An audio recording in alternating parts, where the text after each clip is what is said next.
Gas आज हम HTML formatting के बारे में पढ़ेंगे।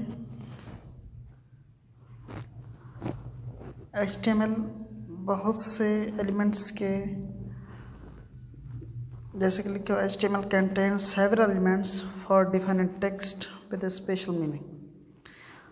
HTML के बहुत से एलिमेंट्स हैं जो टेक्स्ट को डिफाइन करते हैं एक स्पेशल मीनिंग के साथ।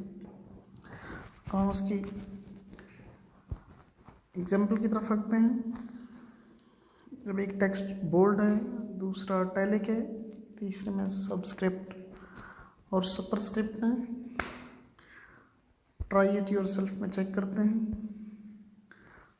हमारे पास HTML है, बॉडी है, बॉडी के बाद हमारे पास 3 पी टैग हैं। एक पी टैग, उसके बाद बोल्ड टैग है, दिस टेक्स्ट इज बोल्ड। उसके बाद बोल्ड टैग क्लोज हो रहा है, मीन्स जो टैग स्टार्ट लास्ट पे होगा वो एंडिंग सबसे पहले होगा। हम पहले ये पढ़ चुके हैं, हमारे पास ये पहले मैंने बताया हुआ है कि जो हमारे पास BR टैग है उसका एंडिंग टैग नहीं होता। बाकी अक्सर टैग्स के एंडिंग टैग्स होते हैं। जिनका एंडिंग टैग नहीं होता उन्हें एम्प्टी टैग कहते हैं। अब बी टैग का एंडिंग टैग है, एंडिंग टैग आएगा, उसके बाद पी टैग आएगा। सेकेंड लाइन पे हमारे पास पी टैग स्टार्ट हो रहा है। ये एक न्यू एलिमेंट्स है, मीन्स यानी कि क्यों अब डिफाइन करने के लिए इटैलिक को हम आई यूज़ करते हैं टैग। हमने आई टैग स्टार्ट किया, उसके बाद दिस टेक्स्ट इज इटैलिक लिखा। सेकंड नंबर पर हमने फिर आई टैग को क्लोज कर दिया, उसके बाद पी टैग लिखा, पी टैग क्लोज कर दिया। फिर पी टैग स्टार्ट करते हैं हम सुपरस्क्रिप्ट और सबस्क्रिप्ट के लिए। अब हम सबसे पहले तो पी टैग स्टार्ट करेंगे। दिस इज सब। अब सब का मतलब ये है, ये सबस्क्रिप्ट के लिए यूज किया जाता है। सबस्क्रिप्ट लिखेंगे, फिर अब सब क्लोज कर देंगे टैग। सबस्क्रिप्ट या सुपरस्क्रिप्ट टैग जो यूज़ किए जाते हैं, ये जिस वर्ड्स को हमने सबस्क्रिप्ट करना हो या जिस सेंटेंस को हमने सबस्क्रिप्ट करना हो सिर्फ उसी को किया जाता है।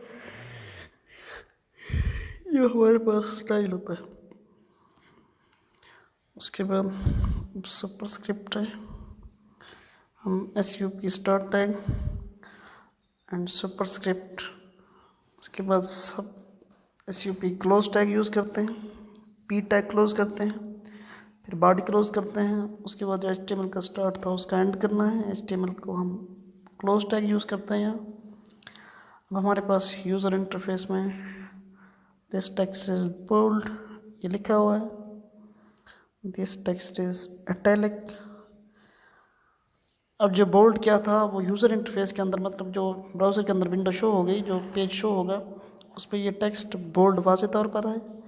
इटैलिक है, उसका फॉर्मेट इटैलिक दिख रहा है। अब देखें, दिस इज जो सबस्क्रिप्ट और सुपरस्क्रिप्ट हैं, दिस इज सबस्क्रिप्ट वो नीचे है एंड सुपरस्क्रिप्ट वो सुपरस्क्रिप्ट ऊपर होता है, आम लाइन से ज़रा ऊपर होता है। अब हम एलिमेंट्स की बात करते हैं। Formatting elements were design to display special type of text. Formatting elements special types of text के लिए यूज़ किए जाते हैं।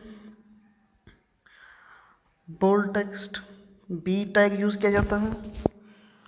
अगर हमने कोई इंपॉर्टेंट टेक्स्ट लिखना हो तो स्ट्रॉन्ग टैग यूज़ करते हैं। वो मतलब उस तहरीर को एक बोल्ड नहीं बताता, बोल्ड ज़रा ज़्यादा साइज़ का हाइट और लेंथ हो जाती है, और जबकि स्ट्रॉन्ग उसकी उससे कम होती है, लेकिन वो अलग से शिनाख्त हो जाती है। जो आई टैग है इटैलिक टेक्स्ट के लिए यूज़ किया जाता है। EM टैग है एम्फसाइज टेक्स्ट के लिए। जो मार्क टैग है मार्क्ड टेक्स्ट करने के लिए यूज़ किया जाता है। जो स्मॉलर टेक्स्ट मतलब एक टेक्स्ट है उसका साइज टेक्स्ट का कम करना है तो स्मॉल टैग यूज़ करेंगे। अगर टेक्स्ट के दरमियान में लाइन डालनी है तो हम डेली टेक्स्ट यूज़ करते हैं जिसका टैग डेल है, DL। अगर हमने इंसर्टेड यूज़ करना है तो INS यूज़ करेंगे। हम सबस्क्रिप्ट और सुपरस्क्रिप्ट पहले यूज़ कर चुके हैं। HTML B elements define bold text without an extra importance। और जैसा कि हमने पहले से देखा है कि B टैग बोल्ड करने के लिए यूज़ किया जाता है। अब हम ये देख रहे हैं दिस टेक्स्ट जो पहले HTML स्टार्ट करना है, फिर बॉडी, उसके बाद B टैग। ऊपर वाली लाइन में दिस इज टेक्स्ट नॉर्मल, नीचे वाली लाइन में है दिस टेक्स्ट इज बोल्ड, लेकिन उस टेक्स्ट को B टैग के अंदर यूज़ किया हुआ है। जो बोल्ड हो रहा है वो B टेक्स्ट। अब स्ट्रॉन्ग को देख लेते हैं। HTML strong element define a text with strong importance. Content inside is typically displayed in bold। अब स्ट्रॉन्ग टैग हमारे पास ट्राई इटसेल्फ में एग्जांपल में देख लेते हैं। एक टेक्स्ट नॉर्मल है जबकि नीचे वाली लाइन में P टैग भी यूज़ किया हुआ है हमने, लेकिन उसके बाद हमने यूज़ किया स्ट्रॉन्ग टैग के अंदर हमें लिखा हुआ है दिस टेक्स्ट इज इम्पॉर्टेंट। हमने स्ट्रॉन्ग टैग क्लोज कर रहे हैं, क्लोज करते हैं, टेक्स्ट इम्पॉर्टेंट आ जाता है, टेक्स्ट वहाँ से स्ट्रॉन्ग दिखाई दे रहा है। अब I tag HTML I tag element defines a part of text is an alternative voice or mood. The content inside is typically displayed in italic। जो I tag का मतलब होता है जो उसका फॉर्मेट है वो चेंज होता है, मतलब वो italic के अंदर शो हो जाता है। The I tag is often used to indicate a technical term, a phrase from another language, authority, ship name, etc। जो HTML element defines emphasized text। The content inside is typically displayed in italic। Screen recorder will pronounce the words in EM with an emphasis using verbal stress। This text is emphasized। ऊपर एक normal text है, नीचे हमने EM code use करके this text is emphasized वाज़ेह तौर पर दिखाई दे रहा है।